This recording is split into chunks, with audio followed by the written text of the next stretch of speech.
Hey guys, tonight we begin with a chill that creeps not just into your bones, but into your very soul. The wind howls like a hungry wolf outside your window, but this isn't your cozy apartment or suburban home. No, tonight we're traveling back to a time when winter didn't just ruin your commute, it threatened your life. Welcome to the frozen misery of medieval Europe. So before you get comfortable, take a moment to like the video and subscribe, but only if you genuinely enjoy what I do here. And let me know in the comments where you're tuning in from and what time it is for you. It's always fascinating to see this sleepy little history club stretch across the globe. Now, dim the lights, maybe turn on a fan for that soft background hum, and let's ease into tonight's journey together. You blink slowly, the present melting away as you slip back through time. The room fades, replaced by a countryside shrouded in gray mist. Frost coats the fields like a hungry blanket, devouring color and warmth. The trees stand naked and accusing, their branches clawing at the sky like skeletal fingers. The sun, if you can call it that, hangs low and pale, barely more than a suggestion. Welcome to the medieval winter. No one's checking their weather app. No one's complaining about their frozen lattes. They're too busy praying that this year, winter won't be the one that finishes them off. Because for people in the Middle Ages, when the frost came, it wasn't just inconvenient, it was personal. You can almost feel it, can't you? That brittle air slicing through your wool cloak, the kind of cold that doesn't care how many layers you have on. It finds your weak spots, your toes, your nose, your resolve, and it lingers, whispering dark thoughts about the fire running out, the food spoiling, the roof caving in. Out here in the country, far from any manor or fortified town, survival is a daily negotiation. Every gust of wind feels like a question. Are you ready for this? Beneath the frozen ground lies the memory of warmer days, a memory you'd trade your only goat to relive.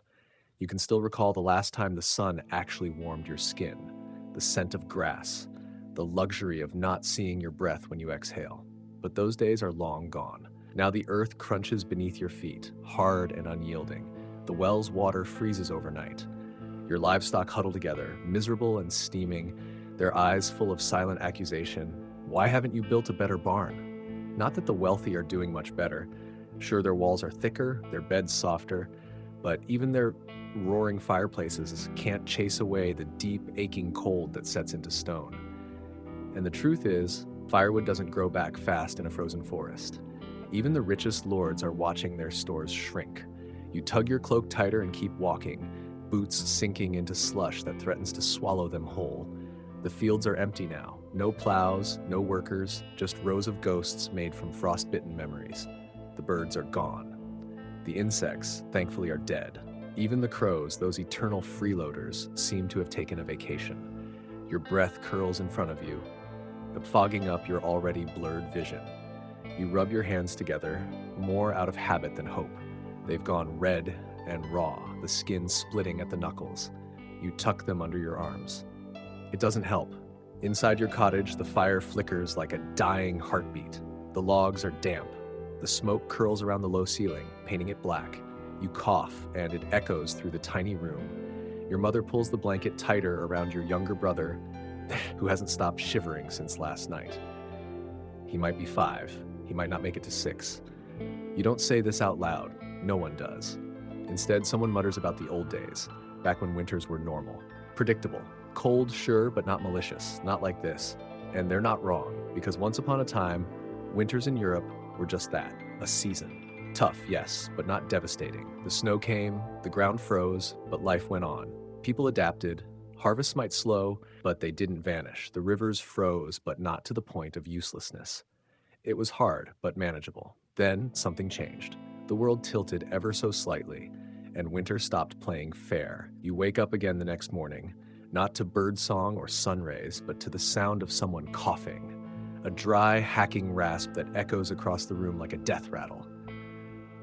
You blink against the pale morning light that leaks through a crack in the wooden wall, and for a moment you wonder if it's still night.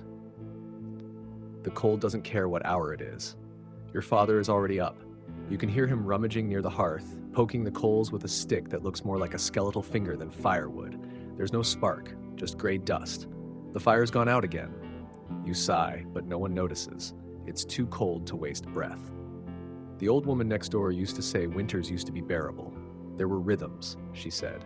Signs. You could plan. You could trust that spring would follow on schedule, that the snow would fall and melt in time to plant.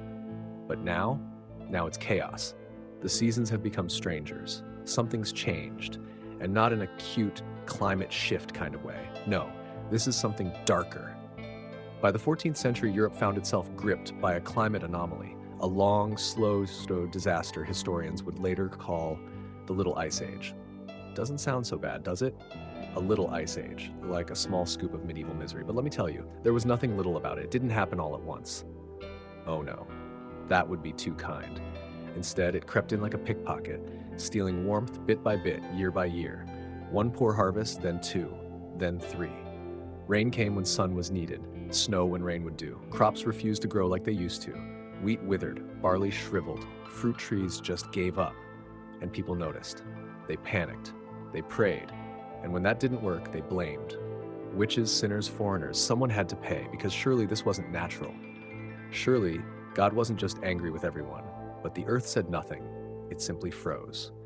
In places like France, entire vineyards turned to frostbitten graveyards. In Scandinavia, farms that had fed generations were abandoned. Even the sea got mean. Sea ice crept farther south than anyone could remember. Fishermen returned empty-handed, their boats crusted in ice. You could starve with a full net if the harbor was frozen shut. And it wasn't just cold, it was unpredictably cold. That was the worst part, the randomness, 1 year mild. The next, a blizzard in September, one spring blooming with promise. The next buried under snowdrifts like a cruel joke. You couldn't plan for it. And in the Middle Ages, if you couldn't plan, you couldn't survive. Meanwhile, people in cities were cramming into homes built for summers. They burned everything they could, wood, dung, even furniture. Chimneys belched smoke like volcanoes, filling the air with a grim perfume of survival. And still, they froze.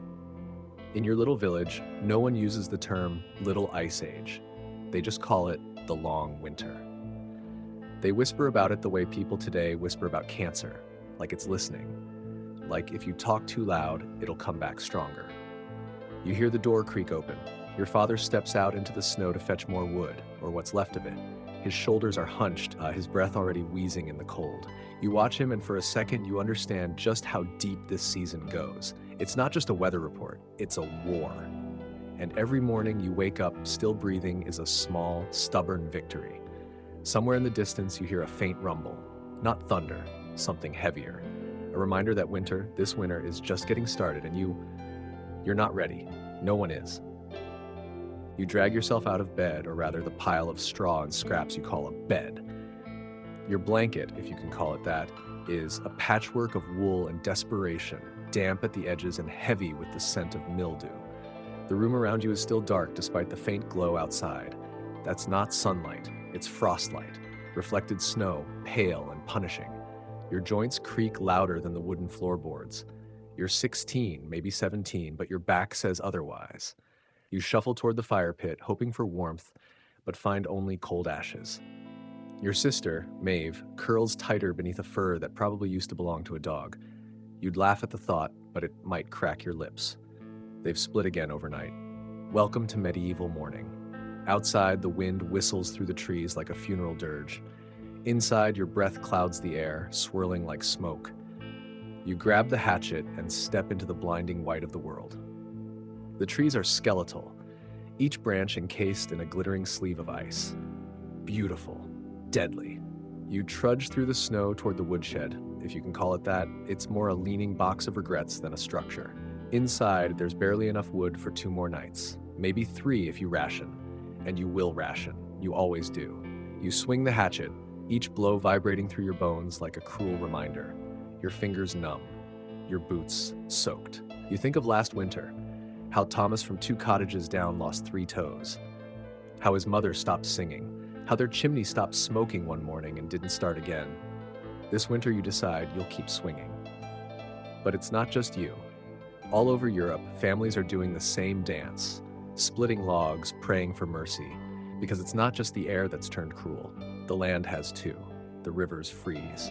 The ponds vanish beneath sheets of ice so thick you could walk across them if you dared. But you don't, because people have fallen through. Because water under ice is still water, and it doesn't forgive. The roads are worse. Mud has turned to ruts of frozen earth that snap wagon wheels and ankles alike. Trade slows to a crawl. Salt, spices, dried fish, everything from the outside becomes a luxury. Your uncle once traded a live chicken for a sack of onions. This year, he's eyeing the dog. You return to the house, arms full of splintered salvation. The fire is coaxed back to life, barely. Maeve sits close, holding her hands over the flames like they're something sacred. And maybe they are. In this world, warmth is holy. The stew, if that's the word, has boiled down to a few wilted roots in cloudy water. No meat, no herbs, just calories. You sip it anyway, letting the warmth settle in your gut like a lie. The cold doesn't leave, it just waits. Later, your father talks about the old days. Not wistfully, but cautiously.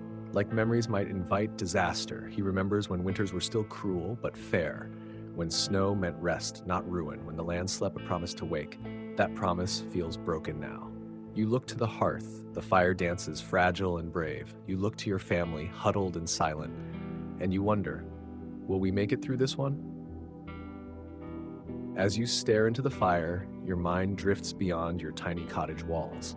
You try to imagine the world beyond the village, beyond the forest, beyond the brittle skyline. You've heard stories about places where winters are kind, or at least polite. But here, winter kicks down your door, steals your bread, and slaps you with an icicle on its way out. It wasn't always like this, or so they say. Your grandfather used to speak of times when the seasons moved with predictability, when the first snowfall meant something more poetic than panic. But then came the shift, a change so subtle no one noticed, until it was already chiseling at their door frames. No one knows what caused it. Some say the sun grew tired, others blame volcanoes, angry gods, or an unfortunate alignment of stars.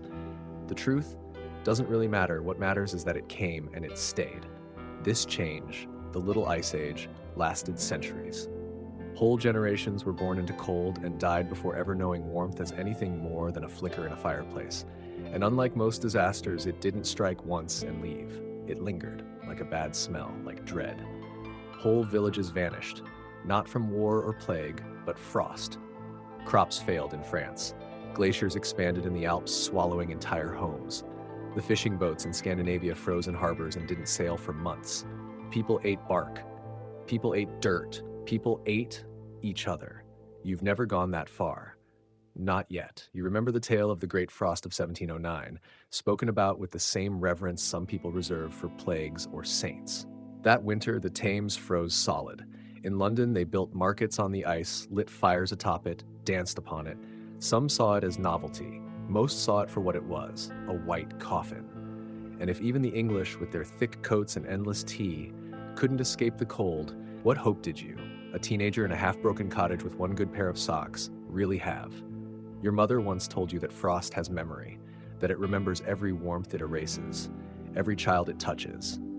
You didn't believe her until you saw the look in her eyes when the first flake fell each year. Not wonder, not joy, fear. And that's what winter means now. Not just snow, not just wind, but the creeping sense that this might be the year it takes too much. Still, life doesn't stop. You have chores. You always have chores. You bundle up and head to the barn. Inside, your two goats shiver like guilt-ridden secrets. Their eyes follow you, wide and mournful. You check their feed. Not much left. You check their water. Frozen. You break the ice with the heel of your boot, ignoring the sting in your foot. The goats move cautiously, noses steaming. You rub one of their heads. She leans into your hand. There's a bond here between the barely surviving and the slightly less barely surviving. You don't cry. Tears would freeze, and anyway, you need the salt. Back inside, your sister is singing quietly. It's a lullaby your mother taught her. Something about spring and flowers. You don't remember the words. You remember the feeling, though. Hope, maybe. Or defiance. Outside, the wind howls louder. And winter waits. Watching. Smiling. Night doesn't fall in medieval winter. It ambushes. One moment you're squinting through the gray, trying to convince yourself the sky still counts as daylight. The next, it's gone. Swallowed. The horizon disappears, the trees blur into shadows, and your world shrinks down to the single room you call home. It's just you, the hearth, and the kind of cold that makes your teeth ache without even opening your mouth. You light a candle, a stub of tallow that smokes more than it glows. The flame flickers wildly like it's reconsidering its career choices. You place it by the fire, though fire might be generous. It's a few coals and two damp logs pretending to do their job. There's no flickering cheer, no dancing shadows, just a dull, orange glow and the sour scent of desperation. Your family gathers around the hearth, not because anyone particularly wants to talk, but because it's the warmest patch of floor. Maeve sits beside you, her eyes glazed, lips slightly blue. Your father leans against the wall, arms crossed tight to his chest. And your grandfather, who rarely speaks anymore, stares into the coals like he's waiting for them to speak back. And then, without warning, he begins to talk. It's not a story he tells often. In fact, you're not sure you've ever heard him speak for this long. His voice is rough, like dry bark snapping, and each word seems to warm the room a degree. He tells you about another winter, long ago, about another man who, like you, found himself trapped by the cold. His name, Isaac Newton. Yes, that Isaac Newton. The apple guy, gravity, calculus, and all that clever wizardry that the monks still pretend isn't heresy. But Newton's genius, your grandfather says, didn't start in a tower or a lab or a castle full of dusty scrolls. It started in a cold farmhouse during one of the harshest winters anyone could remember, perhaps not unlike this one. Cambridge had shut down. Too cold. Too dangerous. The plague was roaming and the frost had sealed doors tighter than fear, so Newton went home, to a farm in Woolsthorpe. And there, huddled near a fireplace, likely dressed in itchy wool and regret, he had nothing but time and silence. And in that silence, something sparked. He didn't have a mentor hovering over him, no lectures, no parchment pile of assigned reading. He had space, cold, uncomfortable, soul-numbing space. And somehow from the quiet came ideas. Calculus, optics, motion. All those things you still don't fully understand, but people with shaved heads and expensive robes swear are important. You glance at the fire. It's still weak, still stubborn, but it feels different, like the flame is listening. Your grandfather pauses, coughing into his sleeve. You think that's the end of the story, but then he leans forward and says something you won't forget. Sometimes, boy, he mutters, cold makes the mind sharper, or it kills you. Depends which comes first. No one laughs, but no one argues. You wrap your blanket tighter. It smells like old hay and stale sweat, but right now it's the closest thing to comfort you've got. Outside, the wind picks up. It rattles the wooden shutters like bones in a drum. Snow blows against the cracks in the wall. You can hear it, soft at first, like whispering, but then louder, angrier. A blizzard might be coming. And if it is, you're not ready. You never are. Your father stands and checks the door. He shoves a rolled-up cloth against the threshold, trying to block the draft. It won't help much, but it's something. Everything is something when you live in a house built by hope and held together by frostbitten nails. Maeve leans against your shoulder. She's barely 8, and somehow her presence is both a comfort and a heartbreak. You think about her fingers, her thin socks, the way she tried to smile when you gave her the last bit of bread at supper. If this winter stretches another month, you're not sure what happens next. The fire crackles. One log gives in and splits, sending a tiny shower of sparks up the chimney. You all stare at it like it's a miracle. And maybe it is. You think about Newton again. You try to picture him. Not as the white-wigged statue in some grand hall, but as a pale young man with frozen fingers and a head full of thoughts. Alone, afraid, cold, just like you. And yet somehow his mind lit up, not despite the winter, but because of it. That thought warms something in you, something deeper than fingers or toes. It's the tiniest ember of possibility, the idea that maybe, just maybe, this miserable season isn't just trying to kill you. Maybe it's trying to forge something. You lie back down on the floor, pulling Maeve's blanket higher around her. She mumbles something in her sleep. You don't catch the words, but you know the tone. It's a lullaby. One your mother used to sing before her lungs gave out the winter of 22. You close your eyes, let the wind rage, let the snow fall. Tonight, you have fire, you have story, you have breath. And in the Middle Ages, that's as good as victory. Morning arrives like an insult. There's no sunrise, just a slow fade from black to gray. The kind of light that doesn't illuminate so much as expose. Frost on the inside of the walls, the dark circles under your father's eyes, the thinness of the firewood stack. You're already awake, though you couldn't say when you stopped sleeping. Your back aches, your neck is stiff, and your first thought isn't good morning, but still alive. The fire's out. Again, no surprise. You pull yourself up from the ground, your blanket peeling away with a soft crunch. Maeve hasn't stirred. You place a hand on her shoulder. She's warm enough, still breathing. You exhale. One more night survived. You check the small food stash in the corner, a cloth sack with 3 shriveled carrots, a few turnips, and something that might have been a potato in a previous life. The bread's gone. You ate the last hard chunk last night after everyone had gone to sleep. It wasn't theft, it was triage. You don't bother announcing breakfast. There isn't one. Outside, the snow is knee-deep and still falling. You force the door open and step out. The air hits like a slap, sharp, dry, merciless. The village looks like it's been erased and resketched in white chalk. Roofs sag under the weight, chimneys struggle to exhale, and the path to the woodshed is gone. You trudge through anyway. Each step takes effort. The snow clings to your legs, tries to drag you down. You reach the shed and find the worst, empty. Just splinters and dust, and one broken handle from a shovel you buried last fall. You stare for a while, not in panic. There's no energy left for panic. Just calculation. How long can you stretch the coals? Can you burn the chair? Maybe the shutters? You start hauling snow into buckets. You'll need water. Cleanish snow is your best bet now. The well's frozen solid, again. As you work, your neighbor trudges past, wrapped in every piece of clothing he owns. He nods. You nod back.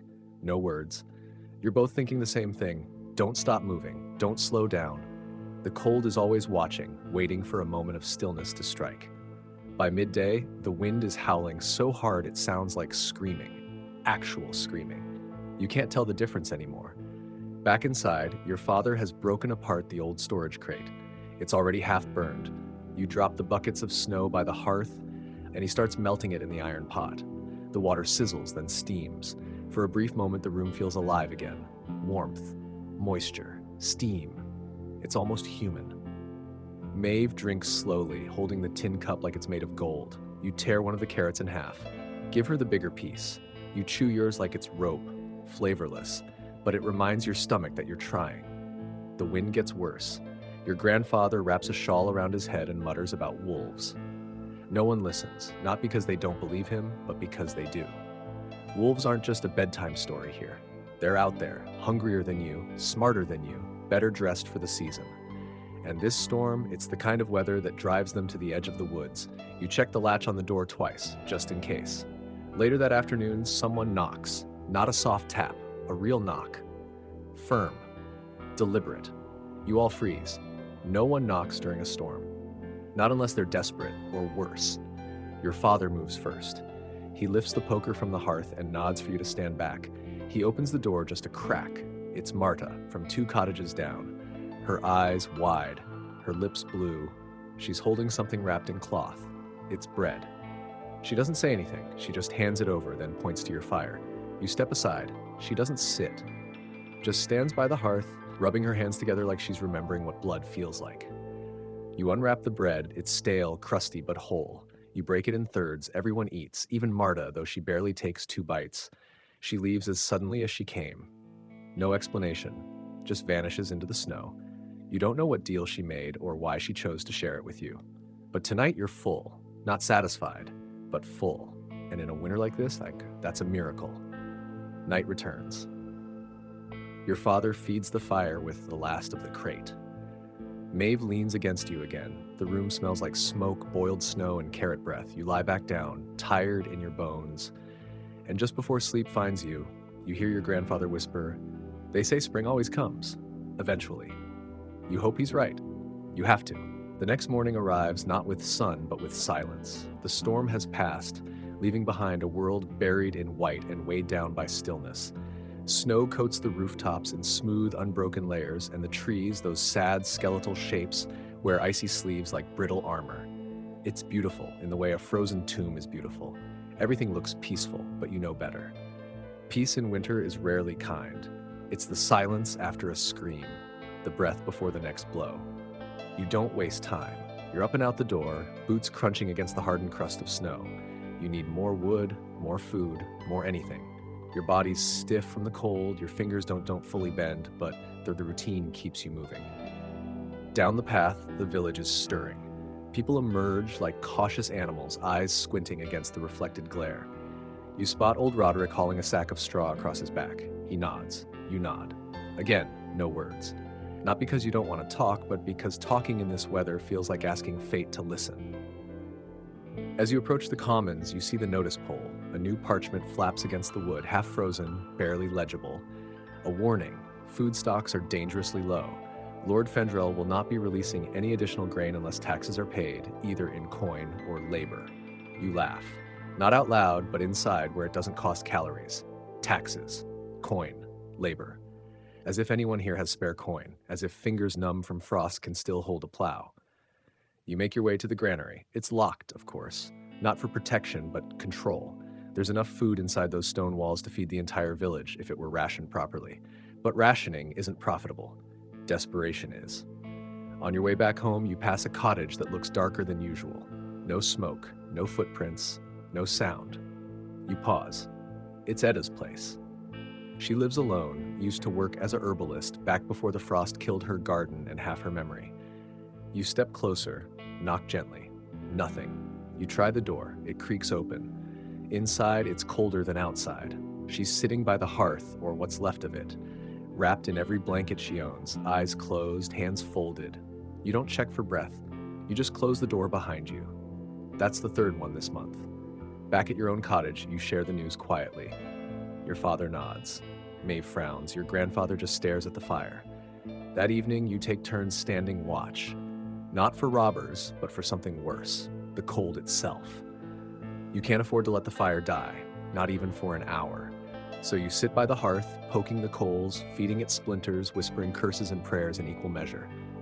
That's when you remember Plow Monday. Your mother used to talk about it. Not like it was real, but like a story, a promise. The day when winter ends, not in theory, but in ritual. The fields are blessed. The plows brought out of storage and paraded like relics. Children scatter ashes in the furrows to mark the rebirth of the land. You tell Maeve the story. She listens, eyes wide, hands wrapped around a mug of boiled snow and onion scraps. You think it'll come? She asks. You don't answer, because you don't know. Plow Monday feels impossibly far away. Like spring is a rumor passed down by liars and fools. But that night, when you finally sleep, briefly, stiffly, you dream of green. You dream of earth that yields, of seeds that sprout, of mornings with birdsong instead of frostbite. And when you wake up, your fingers hurt just a little less. Maybe that's nothing, or maybe it's something. It's been 3 days since the last storm, and while the sky stays a steady gray, like a wool blanket soaked in regret, the air has shifted. Slightly. The sharpness of frostbite is still there, but there's a dampness in the wind, a heavy, wet kind of cold that suggests something's melting somewhere. Not here, obviously, but somewhere. You wake with your arms still wrapped around Maeve, her feet curled into your chest like a little animal trying to survive the night. She stirs when you move, and for a moment you both just lie there, staring at the ceiling, pretending the day hasn't begun yet. But it has. And in winter, pretending gets you killed. Your father's already gone, off to chop wood or bargain with neighbors, or maybe just to walk. Movement, after all, is a kind of warmth. Your grandfather sleeps by the hearth, mouth slightly open, one eye half lidded, in a way that's become unnervingly normal. You check. He's still breathing. You step outside, blinking against the brightness. Snow reflects light like it's auditioning for the sun's understudy. It's quiet again, but not the bad kind of quiet. No storm brewing, no ominous stillness, just calm. The kind that invites you to hope and then punches you for it later. You decide to visit the edge of the village to where the fields start, or used to start. Right now, they're buried under snowdrifts taller than Maeve, but something's calling you. Maybe it's boredom, maybe it's memory. The path there is lined with old footprints blurred by time, a trail of someone else's survival. You follow it like a thread, weaving through snowbanks and skeletal hedges until the world opens up, and there they are. The fields, or the ghosts of them, anyway. You stand on the edge, boots sinking slightly, and stare out over what used to feed your entire community. Wheat, barley, rye. In summer, this place would ripple like a golden sea. Now, it's just an empty canvas, stretched white and cruel. But here's the thing. Even now, the land waits. Beneath the snow, beneath the frost, the earth is still there, still holding seeds, still capable of rebirth. You kneel and brush at the snow. Useless gesture, but it feels right. A few meters away, someone else is doing the same. It's Tomas, the blacksmith's son. His breath fogs the air as he shovels at the snow with a flat board. You nod to each other. He doesn't speak. Neither do you. He's not trying to plant anything. He's just trying to remember the shape of the furrows. Back in the village, people have started talking in cautious tones about Plow Monday. It's still weeks away, but hope works best when it's early. Someone even painted a crude plow symbol on the chapel wall. The priest didn't remove it, just looked at it, then walked away. That evening, your father returns with a half sack of oats. Moldy, but edible. He traded his winter boots for it. His feet are wrapped in wool now, bound with twine. You don't mention it. Just help grind the oats into something vaguely meal-like. The family eats in silence, save for Maeve's occasional hum. You realize she's been humming more lately. Not songs, exactly. Just notes. Tones. Like she's trying to match the pitch of the wind outside. Later, you sit by the fire. The flames are better tonight. Stronger. You manage to find a few dry branches beneath a collapsed shed behind the chapel. It feels like cheating, like borrowing warmth from a forgotten god. Your grandfather speaks again, but only one line. Don't trust spring until the mud sticks. You don't ask what it means. You think you know. Spring promises a lot, but it arrives with lies, teasing you with one warm day before dropping a fresh blizzard on your newly planted hopes. It's not safe until the earth turns soft and refuses to let go. Still, you cling to it. The idea, Plow Monday. Fields that remember how to grow. A season where firewood becomes furniture again. Maeve leans against you, her eyes half closed. The humming stops. You look into the fire, and for the first time in weeks, you allow yourself a dangerous thought. Maybe we'll make it. The day starts with a sound you haven't heard in weeks. Dripping. Tiny droplets falling from the thatched roof, tapping onto the frozen ground in a steady, almost musical rhythm. You pause, spoon halfway to your mouth, and tilt your head to listen. Everyone in the cottage freezes. No one breathes. It's like the whole house is eavesdropping on spring. Outside, the snow hasn't melted. Not really. But the surface has softened, forming a thin crust that cracks underfoot. The world is no longer made of stone. It's turning to slush. And slush, for all its cold, wet misery, is a promise. Something is shifting. You help your father inspect the roof. The thaw, slight as it is, has revealed a dozen new leaks. The straw is sagging in spots, and there's a hole near the chimney where the snow has tunneled in, dripping brown water onto the hearth. He frowns, mutters something about patching it with rags, but there are no rags left. Not clean ones. Still, you both get to work. You've learned that motion is a kind of magic. Keep moving, and the cold can't settle in your joints. You haul what little hay you can find, wedge it into the worst gaps, and pray it holds through the next freeze. Because there's always another freeze. The thaw never arrives cleanly. It stumbles in, drunk and unreliable. Later that afternoon, you gather with others at the edge of the commons. Someone's brought out a broken wheelbarrow and turned it into a makeshift shrine. Atop it sits a rusted plow blade, half buried in melted ice. Bits of charcoal have been arranged around it in crude spirals. A joke? A ritual? No one says. Marta stands beside you. Her face is thinner than the last time you saw her, eyes sunken. But her jaw's still set in that stubborn way that suggests she'd argue with death if given the chance. She nods at the wheelbarrow. Plow Monday, she says. Still weeks away, you reply. She shrugs. Doesn't mean we can't start remembering. That evening, you and your father pull out your own plow from the storage shed. It's a mess of rust and splinters, the blade dull, the handles warped. You scrape at it with a file until the metal groans like an old man waking from a long nap. Maeve watches from the doorway, her breath fogging in tiny puffs. She's holding one of her dolls, nothing but sticks and a cloth scrap, but she strokes its head gently, as if it might actually feel comforted. You work until your hands are numb. Inside, your grandfather speaks of the old rituals, how people used to decorate plows with ribbons, how children would dress as oxen and drag them through the village, singing songs about rebirth. You glance at Maeve. She's listening, eyes wide. There was a dance, too, he adds, but only if the snow had melted enough to clear the road. Will it? She asks. He doesn't answer. The next day, the ice returns, just like that. A wind from the north howls through the village, turning slush into glass. The trees groan under new weight. The paths disappear again, footprints sealed beneath crystal. The thaw was a trick, a cruel preview. Your father mutters curses under his breath as he re-insulates the door with straw and old cloth. You help him, even though your hands are cracked and bleeding, even though part of you wants to scream. Later, you check on the plow. It's frozen to the ground. You stare at it, blade half submerged in ice, and feel something inside you sink. Not anger, not even despair, just tired. Maeve comes to stand beside you. She doesn't say anything, just reaches out and touches the wooden handle. Her fingers linger, then she says the boldest thing you've heard all winter. It's still here. And that's true. The plow didn't vanish. It didn't break. It's just stuck, like all of you. But stuck is not the same as gone. And you realize something. Plow Monday isn't a miracle that arrives when the ice melts. It's what you cling to when it doesn't. You reach down and knock the frost from the blade, not because it changes anything, but because it reminds you who you are.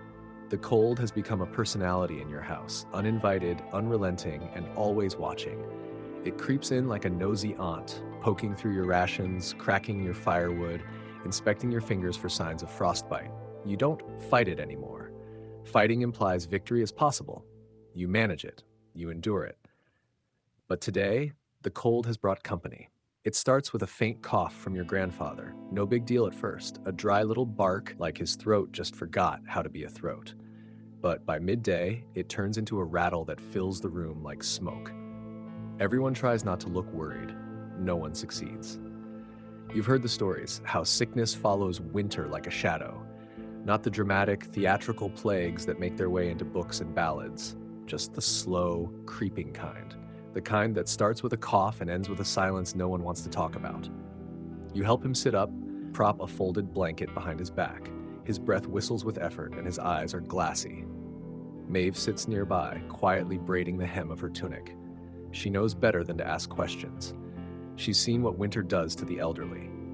That night, you ration the last of the goat's milk. It's sour, but warm. You press the cup to your grandfather's lips. He sips barely, then smiles.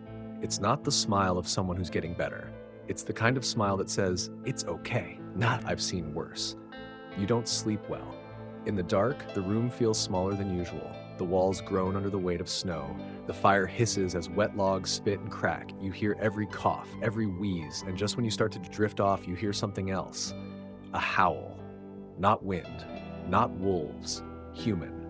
You bolt upright. Your father's already on his feet. He grabs the poker. You follow him outside. The sound's coming from the commons. A small crowd gathers there, people wrapped in furs and fear. At the center of it all is a woman. You think it's Alira, the baker's widow, screaming at the heavens. Her hands are bloodied. She's kneeling in the snow beside a tiny bundle. You don't have to ask. You already know. Her son, 4 winters old, gone in the night. The villagers stand in silence. No one knows what to say. There are no words. There's just wind and snow and a mother holding an empty shape wrapped in cloth. Eventually, your father leads you home. You don't ask questions. You don't cry. You just add it to the list. The mental tally of things winter has taken. By morning, your grandfather is worse. The fire's low and you're out of dry wood. You crush bits of straw and throw in the last broken slat from a stool. He shivers, even wrapped in blankets. His skin is papery, his breath faint. Your father speaks to him softly, telling old stories about the harvest festival. How he once won a pie-eating contest by cheating, hiding the crusts in his sleeves. Your grandfather laughs, barely, but it's enough to shake the walls. Maeve lights a candle and sets it near his cot. You go outside to gather what you can, kindling, twigs, hopes. The snow's too deep, but you try anyway. At the edge of the field, you spot something unexpected. Green, a tiny sprig of grass, bent but unbroken, poking through the edge of a melting drift. You kneel beside it. It's real. It's small, but it's enough. You return home with frozen fingers and a story. When you tell Maeve, she lights up. She kneels beside your grandfather and whispers it into his ear. He nods, then closes his eyes, just for a moment, and in that moment, it feels like spring is no longer a lie. The next morning brings a subtle but undeniable shift. It's not warmer exactly, but it's less cruel. The cold doesn't bite as sharply. The air has lost that razor edge that used to cut into your lungs. It feels indifferent. And in winter, indifference is practically mercy. Your grandfather is still breathing, though just barely. He hasn't spoken since yesterday, but his fingers twitch now and then like they're trying to remember something. Maybe a song. Maybe the shape of a plow handle. Maybe nothing at all. You give him water and tuck the blankets tighter. The rest you can't do much about. Outside, the snow has begun to recede along the edges of buildings, shrinking into wet crusts along the foundations. Icicles hang from the eaves like glass daggers, dripping steadily onto the muddy ground. The path to the commons is visible again, not clear, but walkable. And for the first time in weeks, you can hear something other than the wind. Voices. Cautious, subdued, but undeniably human. You follow the sound to the center of the village, where a small group has gathered. At first glance, it looks like any other grim winter meeting, but there's something different. In the middle of the circle, someone has placed a bucket. It's full of seeds. Not food. Seeds. Tomas stands beside it, explaining something. You step closer to listen. He's proposing a plan, something about communal planting, shared tools, and early preparation. It's rough, it's ambitious, and it's built entirely on guesswork. But no one's laughing. Because at this point, even guesswork feels like a strategy. You agree to help. You agree to help. Not because you believe it will work, but because it's better than waiting to die. And because it means motion, and motion means heat. You and Tomas gather a few others and begin marking the field edges. It's ceremonial. Really, nothing will grow yet. The ground is still frozen just inches below the surface. But every footstep flattens snow. Every shovel strike breaks ice. Every gesture declares, we're not giving up. That afternoon, back at the cottage, Maeve is coloring with charcoal on a scrap of cloth. She shows you her drawing, a field with green rows and a plow pulled by 2 oxen. One is you, she says, the other is me. You raise an eyebrow. You think you can pull a plow? She grins. I can scream encouragement.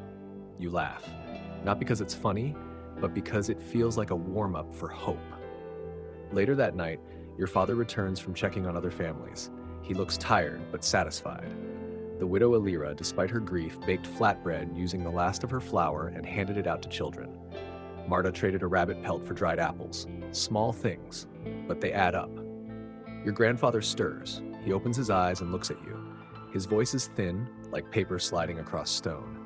You saw the grass? You nod. He smiles, and just before drifting off again, he whispers, then we've got a chance. You sit by the fire long after everyone else has gone to bed, feeding it twigs and bark and bits of old rope. The flames dance. Not wildly, but with purpose. You think of the plow still frozen to the shed floor. You'll dig it out tomorrow, even if your hands bleed. Morning begins with work. There's no announcement, no rallying cry, just a quiet, shared understanding that it's time. You bundle yourself in layers, 2 tunics, a wool cloak, and what remains of your mother's old shawl. Your boots are cracked and patched with scraps of leather, but they'll do. For now. The plow is still frozen to the shed floor. You stare at it like a rival, then you get to work. First, you clear the snow around the base. You chip at the ice with the back of a hammer, careful not to damage the wood. Each blow sends tiny shards flying. Your knuckles ache, your wrists burn. But you don't stop. By midday, you've freed one handle. It creaks as you lift it, groaning like an old man waking up from a long nap. You smile just a little. Not because it's easy, nothing is, but because it's progress. Your father joins you with a bucket of hot water. You pour it around the base, steam hissing as it hits the ice. The smell of wet wood and rust fills the air. It's ugly, it's messy, it's absolutely perfect. By sunset, the plow is free. You drag it into the light, and it looks worse than ever. The blade is dull, the frame is warped, one wheel is cracked, but it's upright, and it's yours. That evening, the village gathers again, this time in the chapel, not for worship, but for planning. The priest doesn't mind. He's wrapped in 2 cloaks and drinking something that smells suspiciously like barley wine. The meeting is hopeful. Awkward, but hopeful. People share what seeds they have. Someone found a bag of lentils hidden in a cellar. Another brings dried peas. There's even talk of beans. Real, viable food. If the ground thaws in time, if the rains come gently, if the sun shows up even a little, there could be a harvest. You volunteer your field for testing. It's not much. Rocky and small, but it's closer to the creek. easier to water, and frankly, you need to believe in it more than anyone else. The next day, you and Tomas begin turning the soil. It's not ready. The frost clings stubbornly just beneath the surface. Every shovel of earth is a war, but slowly, painfully, you break the ground. Patches of brown emerge from beneath the white, and your breath fogs with effort and exhilaration. Maeve brings you water in a cracked mug. She watches you work like it's a stage play. At one point, she cheers, loudly. You almost drop the plow. By evening, you've carved out 2 shallow rows. Your back screams, your fingers are raw. But there it is. Proof. You can grow something here. That night, your grandfather sleeps peacefully. The coughing has slowed, his color has improved, slightly. He hasn't spoken again, but you catch him watching the fire with something close to contentment. Your father sits beside you, sharpening the plow blade. He works in silence, but his eyes shine with something new. Tomorrow, you'll try for 4 rows, then 6, then more. The world isn't warm yet, but it's waking, and so are you. The wind smells different now. You notice it on your way out to the fields. It's subtle, just a trace of moisture, a softness beneath the bite, but it's there. Less like the slap of winter and more like a nudge from something waking up. Something old, something green. Your hands are already calloused from plow work. Blisters broke days ago and healed into rough patches. Your shoulders feel like they've been borrowed from a man twice your age. But you don't care. You welcome the ache. The ache means you're building something. Today, you've got help. Tomas, always dependable, is there before you. So is Marta, who doesn't speak much, but plows with the kind of intensity usually reserved for revenge. Even Maeve tags along, carrying buckets of water from the creek. She's too small to lift much, but her presence lifts more than weight. It lifts spirits. Together, you widen the furrows. The soil is stubborn, laced with frost in the deeper layers. But the top is giving way. The sun even peeks through the clouds around midday, and someone actually cheers. It's not warm, but it's light, and that's enough to make your breath feel easier. As you break new ground, you find things. A rusty nail, a piece of broken pottery, a bent spoon, relics of last year's failure maybe, or from years before that. You pocket the spoon. It might still be useful or lucky. The planting begins without ceremony. Tomas drops peas into the furrows with a practiced flick. Marta sprinkles lentils, eyes focused. You dig shallow holes, cover them, pat them down like they're secrets to be kept until spring decides you've earned something. You don't expect miracles. You just want to sprout. Back at the cottage, the fire is steady. Your grandfather sleeps more than he's awake now. He smiles in his sleep sometimes. You wonder what he's dreaming of. Fields in bloom? The laughter of your mother? Bread that isn't stale? Maeve draws again, this time a sun rising behind a field and a crooked plow being pulled by a figure that suspiciously resembles you. She's added herself to the picture too, riding the plow like a queen on a chariot. You tell her it's inaccurate. She shrugs. Artistic license. The next morning, you check the furrows. No green yet, of course, but something feels different in the soil. Softer. Expectant. Like the ground is waiting. Your father joins you with a basket of compost, what little you've managed to scrape together from scraps and ash. It's not much, but it's nourishment. You mix it into the rows, careful not to disturb the seeds. Later, the sky darkens. You brace for snow, but it doesn't come. Rain. Just a few drops, cold, hesitant, but unmistakable. You don't move, just stand there, letting it hit your face, your cloak, your plowed field. Water from the sky that doesn't freeze. You haven't seen that in months. Marta laughs aloud, a deep, rough sound that turns into a yell. She holds her arms out, lets the rain soak her sleeves. Tomas follows suit. Even Maeve jumps into the furrows, shrieking as mud coats her boots. You close your eyes and breathe in the smell. Wet dirt, old wood, something like hope. Later that night, the village hums. No one says it out loud, but it's clear something has changed. It might freeze again. It probably will. But today, the earth drank. You sit by the fire and watch your grandfather sleep. Then you hear it. A whisper, barely audible. Plant the onions deeper. Your grandfather's eyes are still closed. You smile, and for the first time in a long while, you feel something settle in your chest. Not warmth exactly, but peace. The earth holds its breath. For days now, the rain has come and gone in fits. Never more than a drizzle, but enough to stir the soil, to soak the top layers and crack the frost underneath. The snow has retreated to the shadows, shrinking into thin crusts beneath trees and behind fences, like it knows its time is up but refuses to leave quietly. You wake early, nerves buzzing. Today's the day you'll check the furrows for real signs.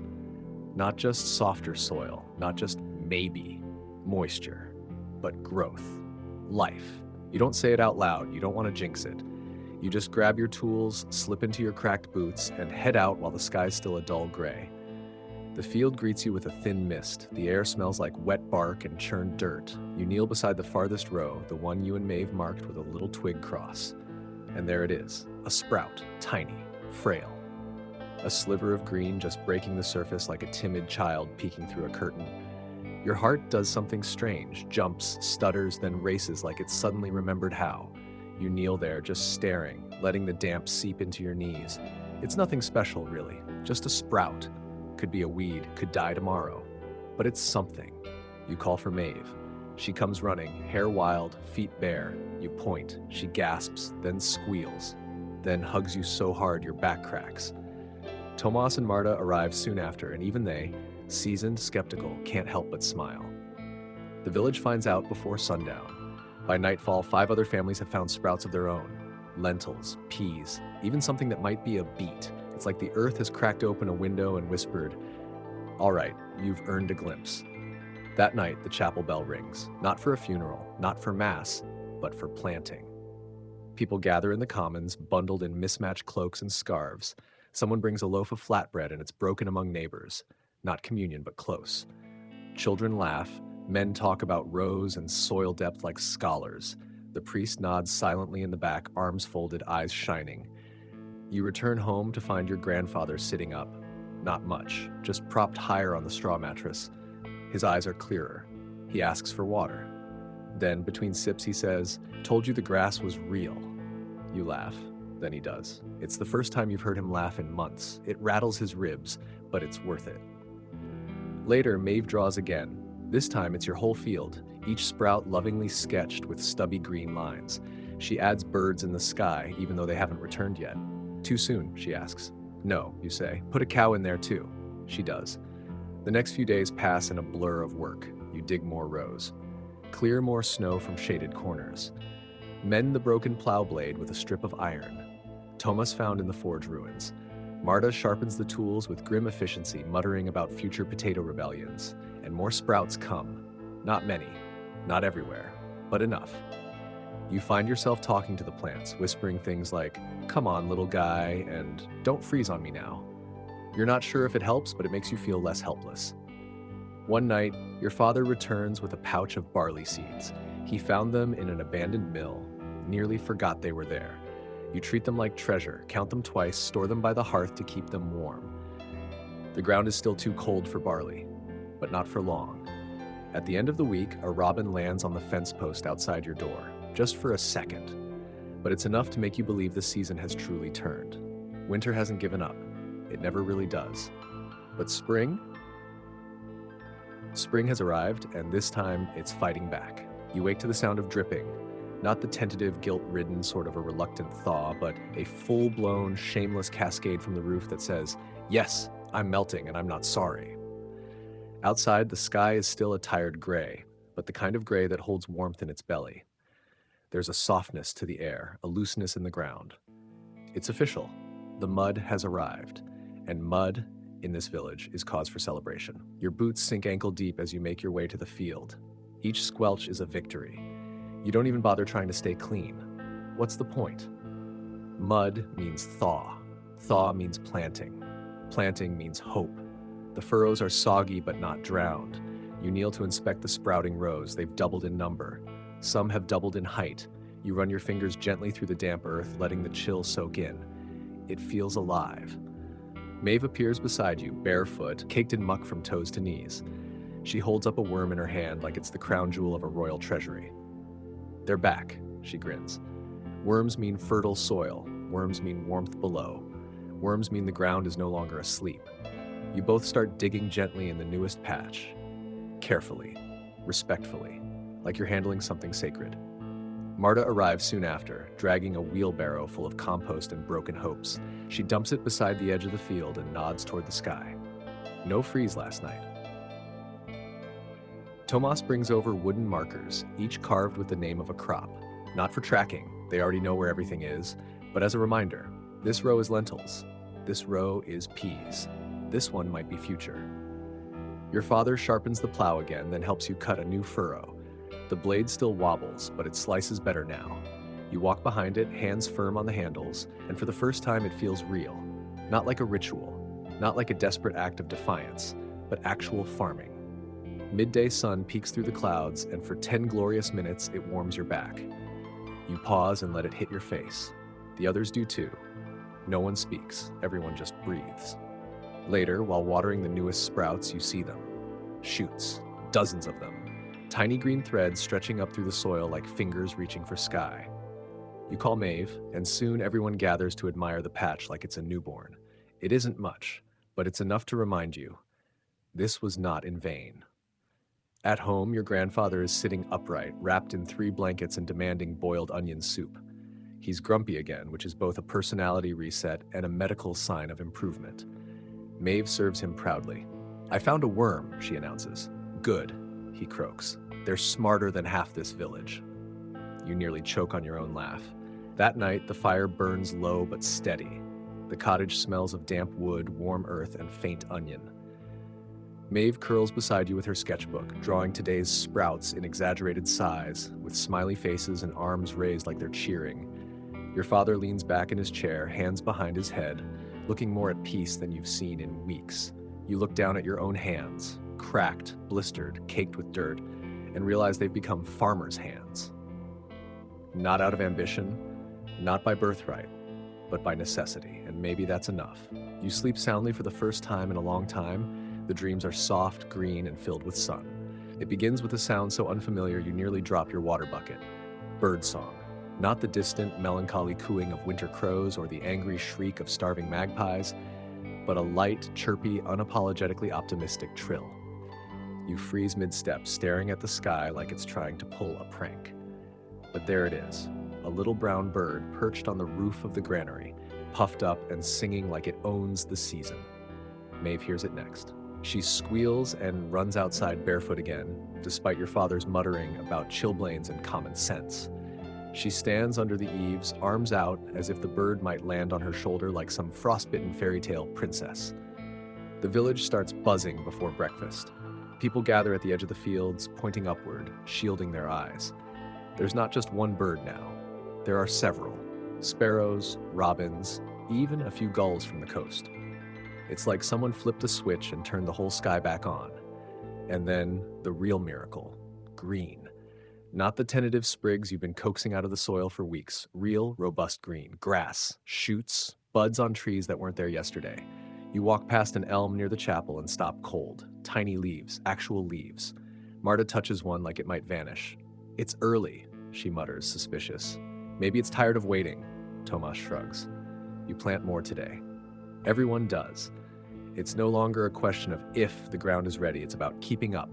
The pace quickens, rows double, tools move faster. There's laughter. Actual from-the-gut laughter as someone slips in the mud and takes a seed bag with them. The village starts to hum with something you haven't felt in months: momentum. Your father hauls out the broken wheelbarrow you swore was firewood and patches it with rope and nail. Your grandfather insists on being moved closer to the door so he can see the fields, even if all he does is nap through it. He hums when he's awake, sometimes songs, sometimes nonsense, but it's better than silence. That evening, you help Tomas repair the fencing around the outer edge of the field. Not to keep anything out, there's nothing left to steal, but because it feels right. Protective, like drawing a line around something you've decided is sacred. Maeve paints little flags on sticks and plants them between rows.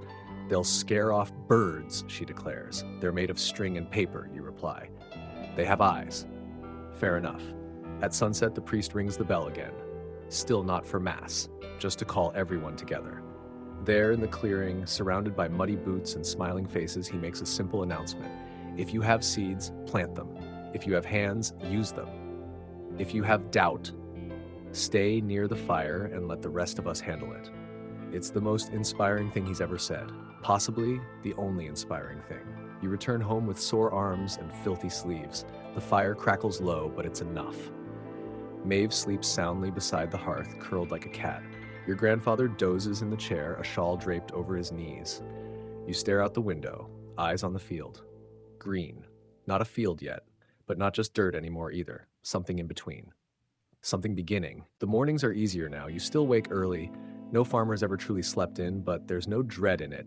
The cold that once wrapped around your bones like iron shackles now greets you like an old, tired friend. Still here, but no longer in charge. The fields are soft beneath your boots, not mushy, not frozen, just ready. And there's something addictive about that kind of readiness. It makes your muscles forget how tired they are. Makes your mind stop counting days of hunger. Because suddenly everything is happening. The sprouts are growing faster than anyone expected. Peas, lentils, even the beans you thought were useless are stretching toward the sky like they know something you don't. Each morning, Maeve counts them like it's a game. 32, she reports. But number 17 has attitude. She names the plants. All of them. Gives them personalities. Bean number 7 is moody. Lentil number 9 has leadership qualities. You don't stop her. Why would you? After a winter of death, why not treat each living thing like royalty? The villagers have caught the fever too. Tomas has drawn a full layout of the village fields, color-coded, labeled, organized. You tease him, but secretly you're impressed. Marta has built a scarecrow out of old tunics and a carved turnip head. It looks like someone who lost a fight with a gust of wind, but the kids love it. And then there's you. You're planting onions now. Proper rows, proper spacing. You remember your grandfather's advice, plant them deeper. You whisper it to the soil like a charm. Each bulb you place feels like a wager, a gamble against the memory of famine. The compost is better too. You've added ash, scraps, even the occasional bone from last month's stew. It's all part of the cycle now. Nothing is waste when everything could be fuel.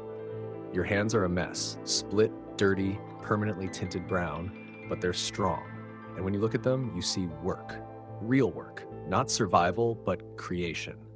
One afternoon, a stranger arrives in the village. Tall, wrapped in wool, beard thick with road dust. He rides a half-starved horse and carries a sack over his shoulder. At first, everyone tenses. Strangers aren't always good news, especially not in spring, when supplies are still thin and patience is thinner. But this one dismounts slowly, raises a hand, and says the most welcome thing anyone could say, "I've got barley." The sack is half full, enough for 1 or 2 good plots. He doesn't want money. He wants food, shelter, maybe a bit of help fixing a broken boot. The trade is made within minutes. Bread, soup, a dry corner by the hearth. You help him plant the barley, show him your field. He whistles when he sees how far along it is. Says most villages he passed were still digging through frost. We were desperate, you say. He nods. Desperate people often get things done. By sunset, the barley's in the ground. You sit together at the edge of the field, sharing flatbread and stories.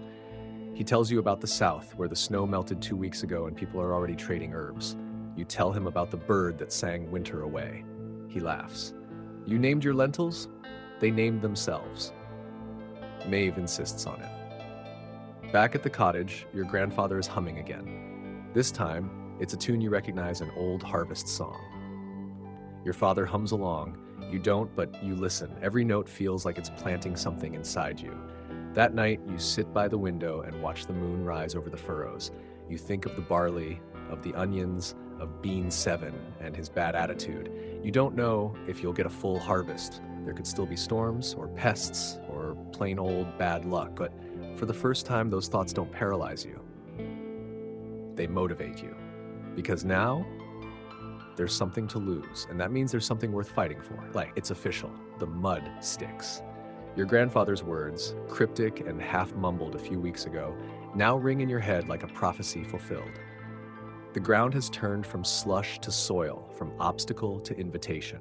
When you walk, it clings to your boots. When you kneel, it stains your knees. When you plant, it welcomes the seeds like an old friend who finally came home.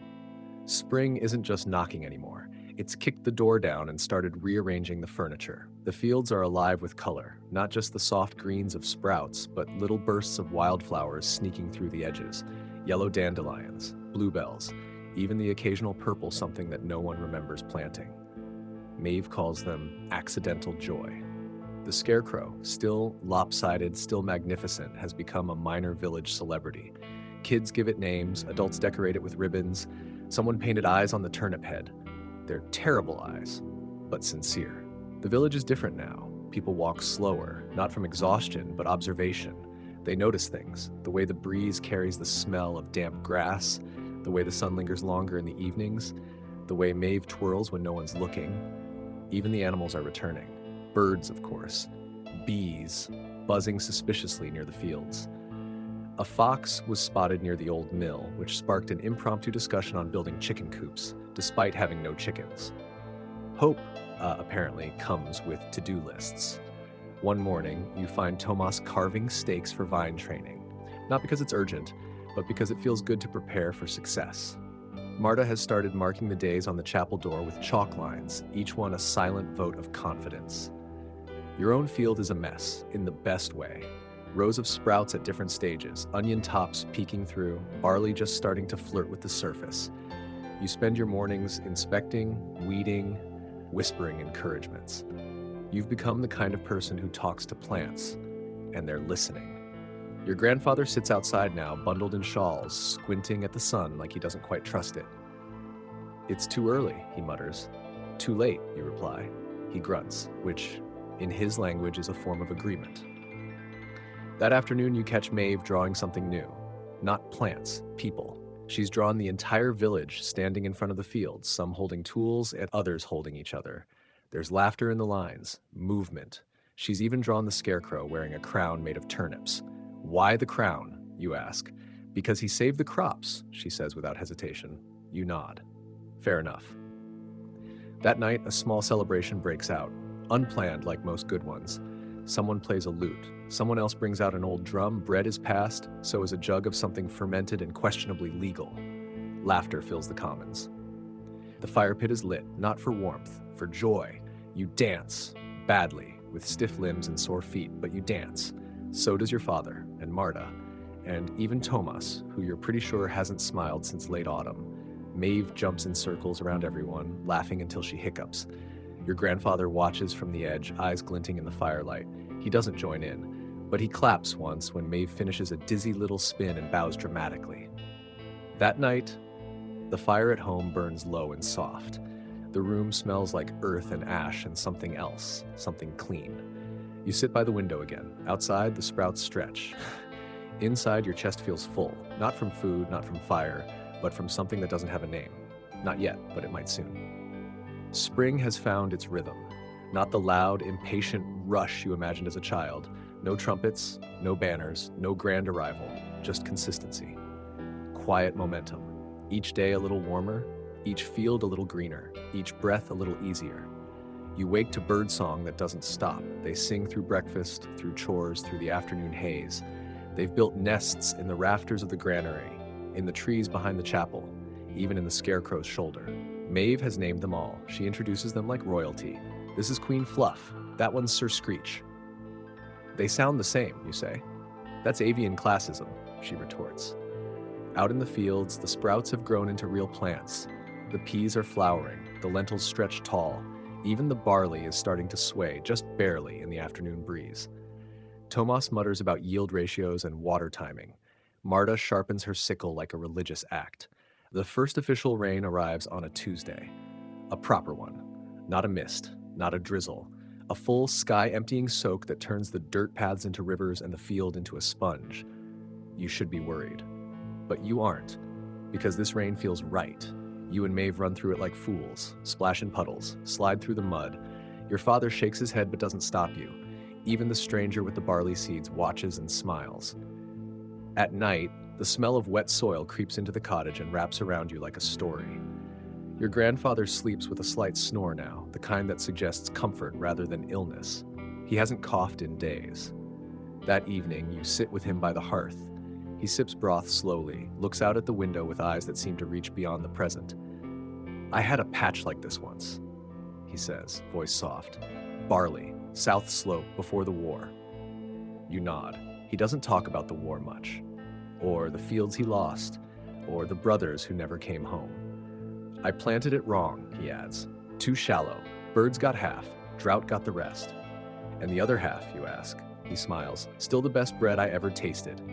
You sit in silence, letting the fire pop and hiss beside you. It's not just the crops growing now, it's memory, it's connection. The village starts preparing for harvest, not in a rush, but in small, steady ways. Tools are repaired, sheds cleaned, that nets for threshing laid out and inspected. Everyone's moving again, not out of panic, out of purpose. Maeve finds a ladybug on a barley stalk and decides it's a sign. You don't disagree. You spend your afternoons weeding, watering, checking the compost. You've started journaling, if scratching weather notes on bark counts.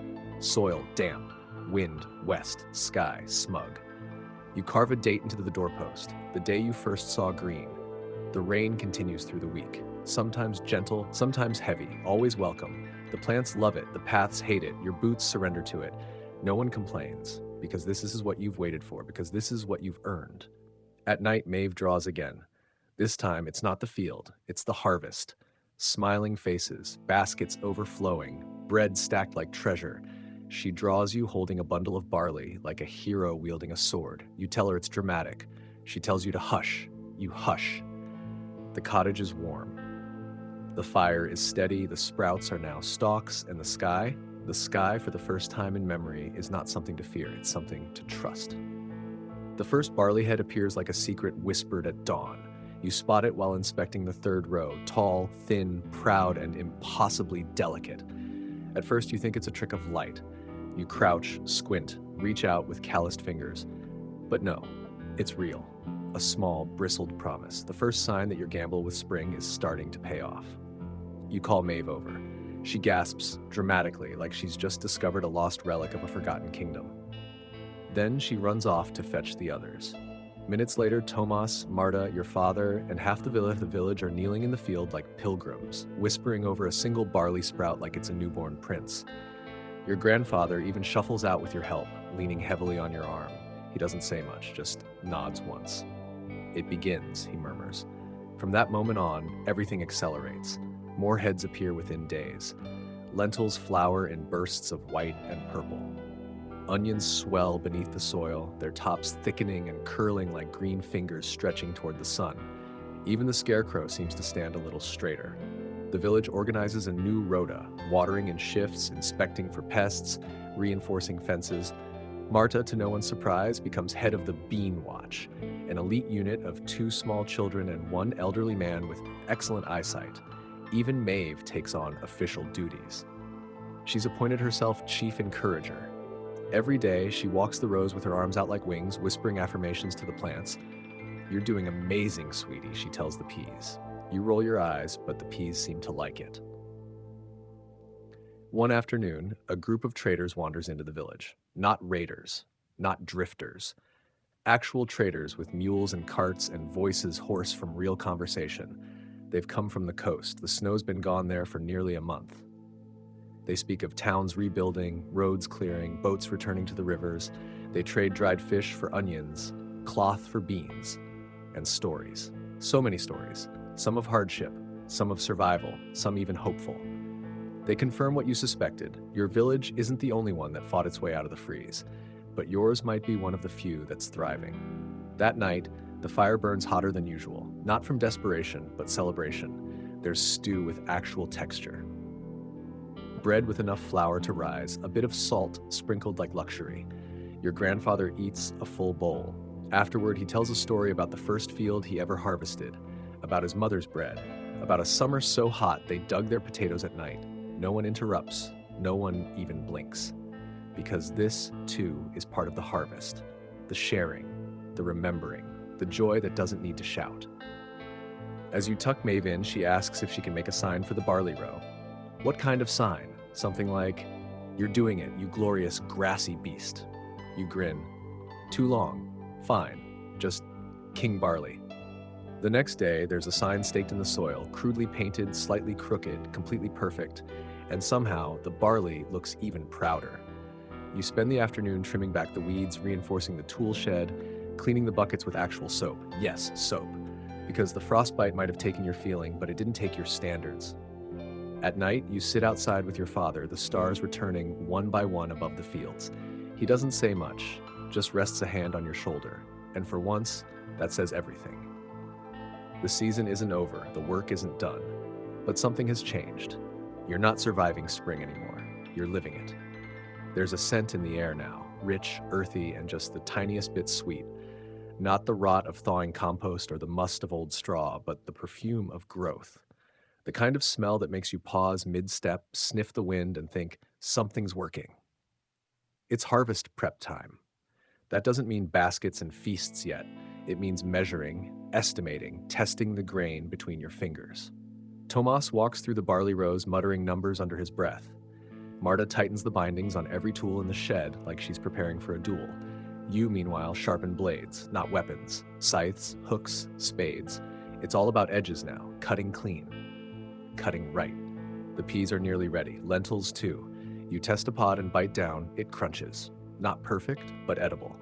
And in this village, edible might as well be divine. Maeve insists on planning a pre-harvest parade. She makes tiny banners from cloth scraps and weaves garlands out of weeds. Shouldn't we wait until we've actually harvested something, you ask?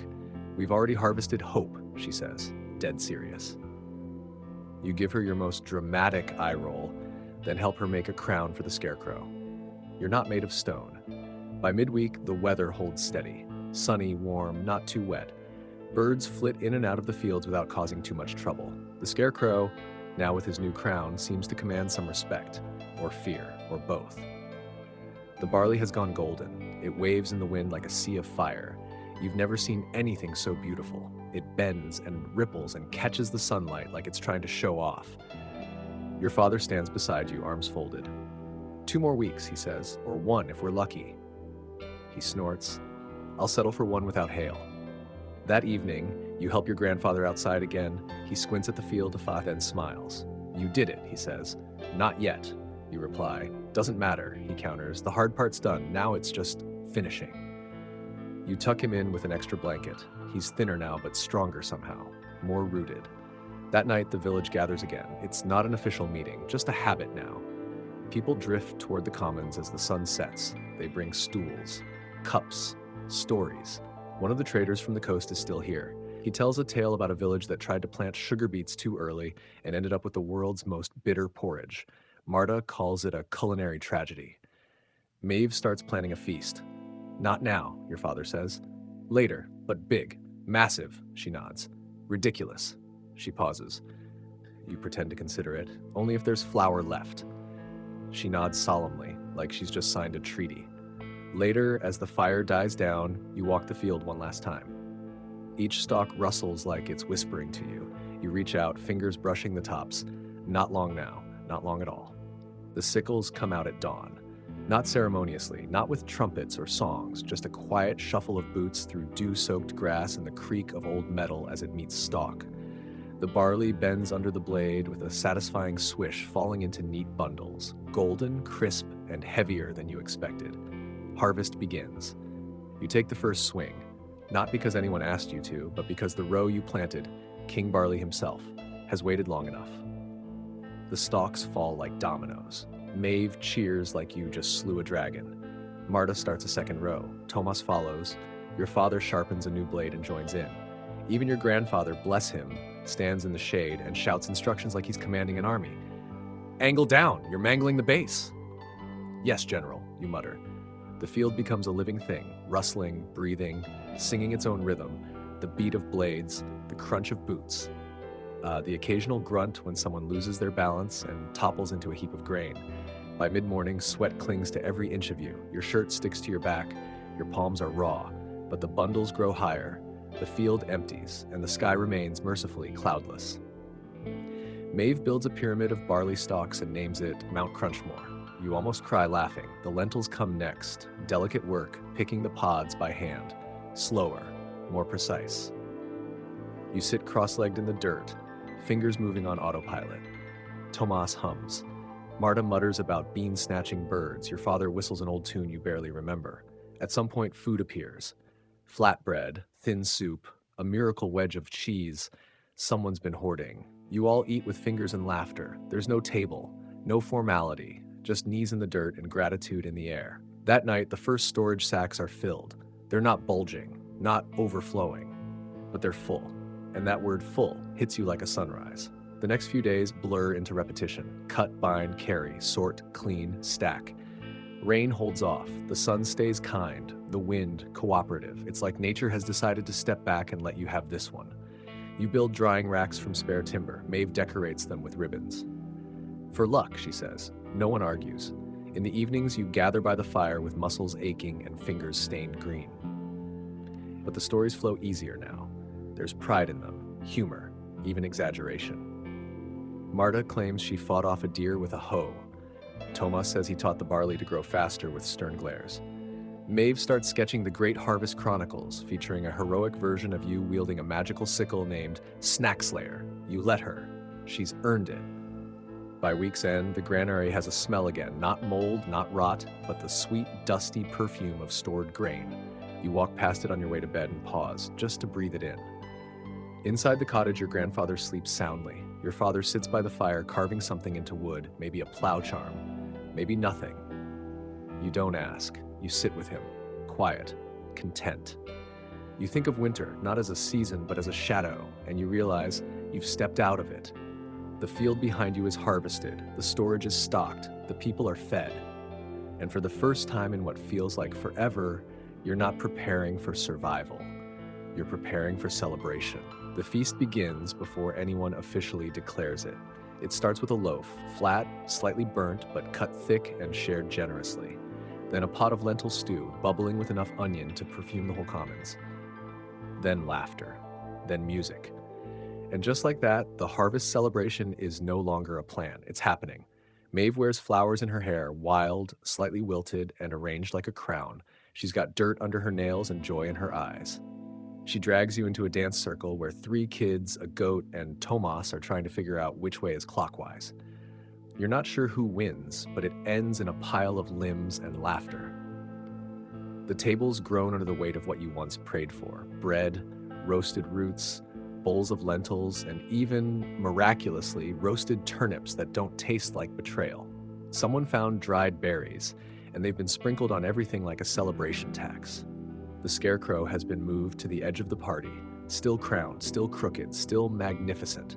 A carved sign now hangs around his neck, patron saint of not dying. You take a moment to stand back and watch. Your village, these people, your people, are eating, smiling, breathing without fear.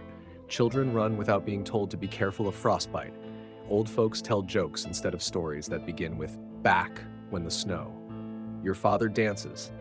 Your grandfather sips barley tea and nods approvingly like a retired king surveying his tiny, victorious kingdom. Marta challenges 3 people to an arm wrestling contest and wins all 3, with her left hand. Tomas recites a bad poem about peas. You almost spit your drink. Maeve climbs the firewood pile and declares herself Queen of Spring. No one argues. And you feel something crack open in your chest. Not in a painful way, in a blooming way. Like a frost you didn't know was still there has finally melted. After the dancing slows and the food dwindles, someone brings out the good jug. Barley wine aged in secret and guarded like treasure. You sip it and instantly feel your eyebrows try to escape. This tastes like regret, you cough. It tastes like victory, Tomas corrects. Fair enough. The fire burns long into the night. People drift off in pairs and threes. Blankets are pulled close. Shoulders lean against each other. Even the goats settle near the warmth, content to chew on dropped scraps and listen to lullabies. Maeve falls asleep on your lap, mouth slightly open, arms still stained from ribbon tying. You watch the embers. Red, gold, flickering. The kind of fire that doesn't just burn, it remembers. You think of the first snowfall, of the cold that made your fingers bleed, of the silence that followed every cough, of the hunger that pressed into your spine like a second rib, and then you think of now, bread in your belly, laughter in your ears, a full field behind you. You reach into your pocket and find a barley seed, one that fell during the harvest, small and unremarkable. You roll it between your fingers. It's hard to believe something so small could mean so much, but it does. You plant it in the dirt beside the fire, just one, for tomorrow. The morning after the feast is a quiet one, not in the grim post-tragedy way that winter mornings used to feel, but in the full-bellied, slightly hungover hush of people who finally allowed themselves to rest. The commons is littered with crumbs, wilted flower crowns, and one very confused goat sleeping under a table. You wake slowly, not out of fear, out of peace. Your muscles ache, but not from hunger or cold, from dancing, from carrying too much joy. Maeve is curled beside the hearth, clutching a stick of half-melted wax like it's a treasure map. Your father snores with his mouth open. The fire has gone to embers. You sit up, stretch, and exhale the kind of sigh you've never had the luxury to exhale before. A sigh that says, "We made it." Outside, the fields rest, stripped, brown, pockmarked with stubble and footprints. They look tired. You relate, but they also look satisfied. Like a host the morning after a good party, mess everywhere but nothing to regret. Your first task is cleaning. Buckets, tools, sacks that held the grain. Even the scarecrow gets a post-feast touch-up. Marta straightens his crown. Tomas gives him a new stick arm. Maeve insists he needs a cape made of leftover cloth. He's earned it, she says. By midday, the village has turned cleanup into a communal affair. Laughter carries over fences. Children chase chickens that may or may not belong to anyone. Someone finds a wooden spoon in the well. No one asks. The priest, who somehow danced harder than everyone else, spends the afternoon blessing the drying racks. He uses a mixture of water and wine, which results in several giggling attempts to get re-blessed. Your grandfather watches it all from a chair by the door, a blanket over his knees, a faint smile under his mustache. He nods at you. That's all. And it's enough. You take a walk later, out beyond the fields, down the path that leads to the low hill where you first dug snow and cried and pretended not to. The landscape has changed so much, you barely recognize it.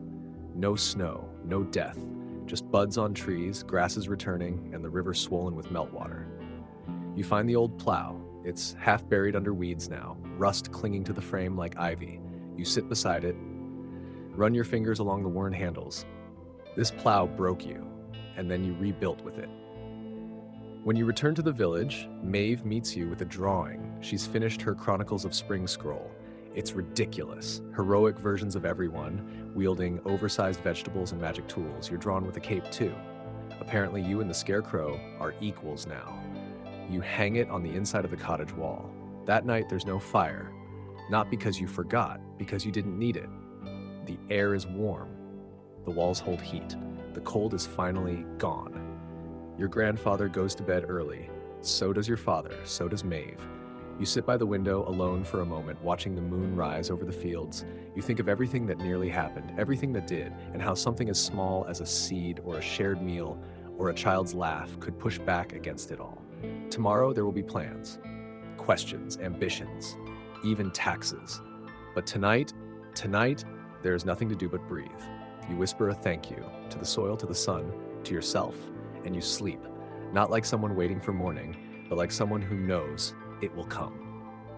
You wake to the sound of silence, not emptiness, not fear, just quiet, gentle, restful. The kind of silence that blankets the room and invites you to lie still a little longer.